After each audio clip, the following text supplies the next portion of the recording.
Hi, this is Sue Jackson of the Book by Book blog, and I'm here today with my January reading wrap-up. Now, I started out the new year with a new reading journal.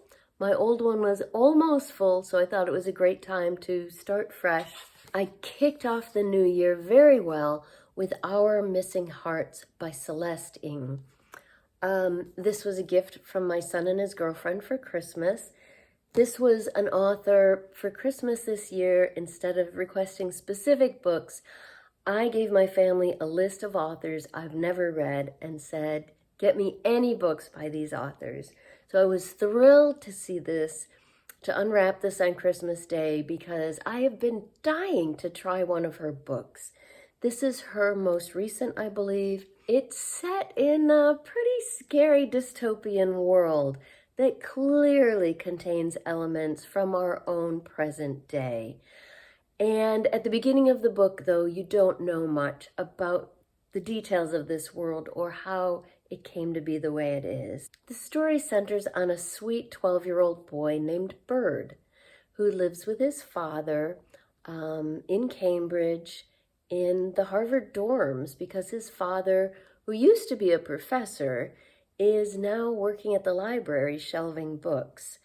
They live in the top floor of a dorm building, so they're not like among the students, but it's a very tiny apartment.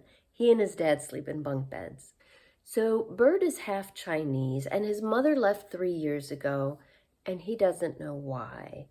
And this has been a devastating thing happening in his world, the loss of his mother. And since his mother left, his father has insisted that he be called by his given name, which is Noah. And so now all of his teachers call him Noah, and his dad calls him Noah, but in his mind, he's still Bird. And one day, he gets a letter in the mail, a very mysterious letter, because it is just a single sheet of paper filled with drawings of cats, all kinds of cats. And that's it. There are no words on the page. But he knows it's from his mother, the first he has heard of her in 3 years, because it's addressed to Bird, and she's the only one who calls him that. So Bird sets off to investigate where his mother is now, what's happened to her, what this letter means, why she sent it to him. And along the way, he and the reader, little by little, learn more about this world that he's living in, why it is the way it is, and how it came to be that way. I found this novel very immersive, especially the further you read, as you get drawn into its mysteries and secrets along with Bird. You really feel like you're along with him on this quest to find his mother. The novel deals very much with the role of art as protest in difficult times. It also, one of the elements I loved that comes along later, is that librarians play a very important role in this book in helping children and families. And I just loved that in this dark dystopian world, the librarians were the heroes. So the setting is somewhat frightening, but this novel is all about healing, and it does end with hope. My first audiobook for the new year was another winner, and that was Remarkably Bright Creatures by Shelby Van Pelt. This was my book group's 200th book, and we had a nice lunch celebration in a restaurant and discussed the book. It was the perfect choice for our 200th. Everyone enjoyed it, which is rare, and it got one of our highest ratings ever. So this is a novel all about connections. I listened to it on audio, which was excellent. There are 3 main narrators. Tova, a woman who has suffered a lot of loss in her life. She lost her son when he was only 18 years old to a drowning. She lost her husband many years later, who was a very important part of her life.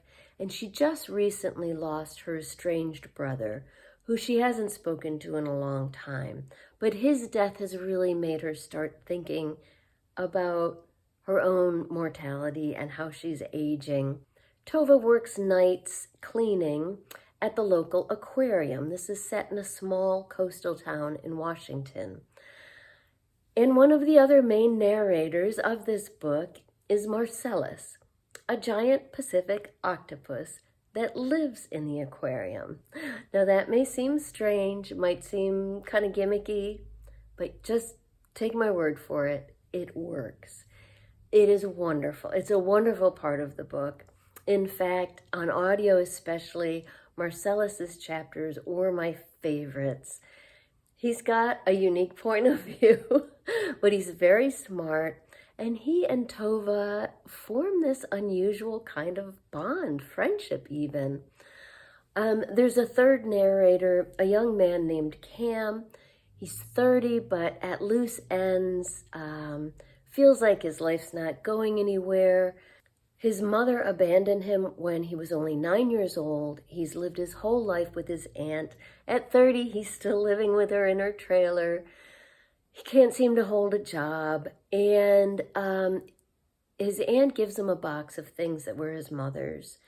And in going through these, he thinks he finds a clue to who, or several clues to who his father was. So, including a class ring from the town where the aquarium is. So Cam sets off from his home in California, also to this small town in Washington, in search of his biological father, who, based on the clues, he believes to be a wealthy, successful real estate agent who lives in that area. So those are the three main narrators. There are lots of plot twists. The writing's wonderful. It's a very warm-hearted, very funny book. And it is about loss, but it's also about connections, which I absolutely love in a novel. That's one of my favorite themes in fiction. So absolutely loved Remarkably Bright Creatures, as did the rest of my book group. My next book in January, which I thought was perfect for the season, was A Blizzard of Polar Bears by Alice Henderson. I happened to be reading this when it was in the teens and 20s here, and we got our first snowfall in several years, so it was very appropriate. This is book 2 in Alice Henderson's series about wildlife biologist Alex Carter. The first book in the series, A Solitude of Wolverines, made my top 10 novels of 2023 list. So I was very much looking forward to this. Like that one, this is action-packed right from the beginning. Alex takes a new job doing a wildlife study up in the Arctic, in the Canadian Arctic, in Manitoba, studying the polar bears there. And she hopes to help prove how endangered the polar bears are so that some of the industry in the Arctic, including oil drilling, will be slowed down at least, because she can see as a wildlife biologist the effect it's having, the negative effects on the animal population. But obviously that makes her some enemies, and there are people who don't want her to complete this study because of what it could show. So, right from the beginning, it is clear there are multiple parties trying to stop Alex's study and maybe even stop Alex herself. Like the first book, this is action-packed from beginning to end. Great suspense, lots of action, good mysteries. You don't really know what's going on until the end, who's behind some of these things. And I very much enjoyed it. I gave my husband book 3, A Ghost of Caribou, for Christmas. So once he's done with that, I look forward to reading that as well. My second audiobook of the year was I Am Not Alone by Francisco X. Stork. Stork is one of my favorite YA authors. This is a YA novel. When I was writing up my blog post, I realized I have read a lot of his novels. five other novels besides this one. The one you may have heard the most about might be Marcello in the Real World. That one got a lot of buzz. He is well known for writing very realistic stories about teenagers and young adults grappling with mental illness. So here the main character is Alberto. He is an undocumented Mexican teen who is living in Brooklyn with his older sister and her baby, and unfortunately, his sister's boyfriend. The boyfriend is abusive. He is not a good guy. Alberto really wants his sister to leave, but they're kind of depending on him. They're living in his apartment. He is a landlord for a bunch of apartments, and so Alberto works for him, doing maintenance and painting and things like that. Recently, though, Alberto's been struggling with hearing a voice in his head. Not like himself thinking, but it feels like a separate person talking to him that only he can hear. And this person is not benevolent. Alberto has nicknamed this voice Captain America, and Captain America is starting to say some really horrible things. He's really intruding on Alberto's thoughts and telling him to do things now. So he's really getting frightened. He hasn't told anyone about this. And one day he's sent to an apartment in one of the wealthier buildings that the boyfriend oversees to do some maintenance work there. And there he meets Grace, a girl his age whose life is the complete opposite of his. Grace seems to have everything. Her life seems perfect from the outside. She is a straight-A student on target to be valedictorian of her high school class. She wants to go to Princeton pre-med. She's got a boyfriend. Things just seem perfect. But in actuality, Grace is struggling as well. Grace is struggling because since her parents' divorce and her mom and she moved to this apartment, nothing feels right to her, and her life, herself, doesn't feel right anymore. And she's no longer sure of anything, including that she's on the right path. She and Alberto become friends. As with all Stork novels, this was outstanding. So well written. The audio was beautifully done with two different narrators for Grace and Alberto. Really gives you the sense of what it is like to be struggling with mental illness. And there is some hope and a satisfying resolution at the end. So this just cements my view that Francisco X. Stork is one of the best YA authors that we have. Next up, quite a change of pace. I read a book of personal essays, As They Were by M.F.K. Fisher. She is, of course, a classic author, one that I had never read before. This was not on my Christmas list, but I picked it out myself when we visited an indie bookstore last year because I wanted a good nonfiction classic to read for Nonfiction November. Well, I didn't get to it then, but I'm happy that I have gotten to it now.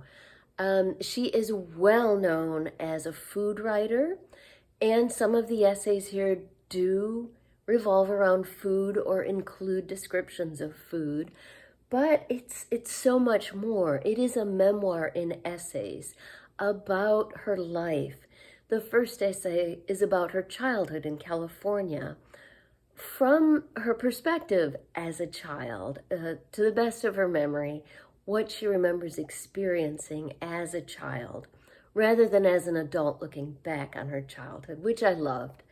Other essays are, many of them focus on travel as well as food, but not just food, architecture and people and culture, and just what it feels like to be in these different places.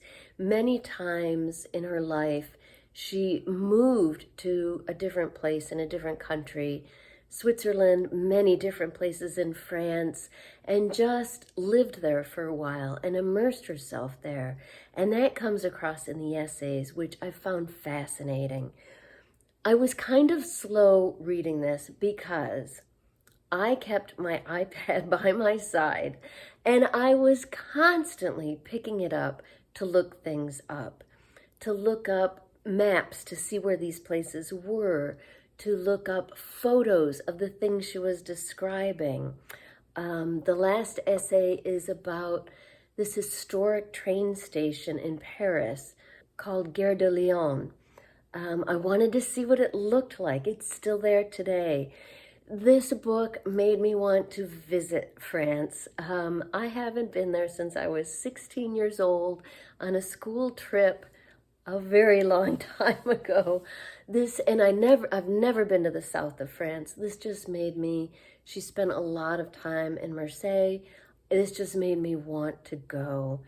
Her descriptions are wonderful. Just really, really enjoyable. I didn't love all of the essays. Some of them were just okay, but the collection as a whole, for the most part, I really, really enjoyed. And I would definitely like to read more from her. And now I want to go to France. Oh, by the way, I read this as part of the Mardi Gras Readathon, which is being hosted by Kat's Novel Adventures and Laurie at Books, Ink, and Paper. This fit the bingo card for Set in France and Food. And I look forward to reading more for the Mardi Gras Readathon in February. Finally, in the last 2 days of January, I fit in a graphic novel, a YA graphic novel, Look on the Bright Side, by Lily Williams and Karen Schneeman. This is a sequel to Go with the Flow, a YA graphic novel that I read, I think in 2022. Yeah, I don't think it was last year. I think it was the year before. So this follows the same 4 group of friends. I think I said in a previous video that at the beginning of this, they're starting their sophomore year of high school. It's actually their junior year. So this one deals very much with friendship, of course, but also first love. Each of them struggling in their own ways. Sasha has her first boyfriend, and while that's going really well, she's struggling with how to juggle the relationship with her friendships and especially with her schoolwork. And so she falls behind in school for the first time ever. She's normally an excellent student. And Sasha's also dealing with a lot of problems with her self-confidence. She's always down on herself. Britt, as we learned in Go with the Flow, has endometriosis. And at the beginning of this, over the summer, she had surgery for that. So she's recovering from surgery, trying to get back into the swing of things. In her AP English class, there are 2 boys that she likes. And she's a big fan of Pride and Prejudice, and that shows here. Christine, the tall blonde there. Christine is gay, and she's figured this out. And she's told Britt and Sasha, but she hasn't come out to anyone else. And one of the reasons for that is because she has a crush on her best friend, Abby. And she doesn't know how to deal with this. She doesn't know how to tell Abby even that she's gay, let alone that she likes her. So this is all about identity, first love, and all the complicated emotions that go with that. Let me just very quickly show you a sample of the drawings, which are great. I really like the style of the drawings in these. Nice bright colors. I know it's always hard to show on an iPad, but there's nice bright colors. The girls really come alive on the page. So I enjoyed that. So that was my January reading. Not as quick as I had hoped, but I think this was a little quicker than usual. Anyway, I would love to hear what you read in January. Let's see. I usually pick a favorite. I think my favorite was probably Remarkably Bright Creatures. It just really won me over. It's such a wonderful book. And I love a novel that deals with difficult issues but has a sense of humor. And that certainly fit the bill. But I liked everything I read in January. Let me know what you read in January. What was your favorite book read last month? Leave a comment down below. And please take a moment to like and subscribe to my channel if you haven't already.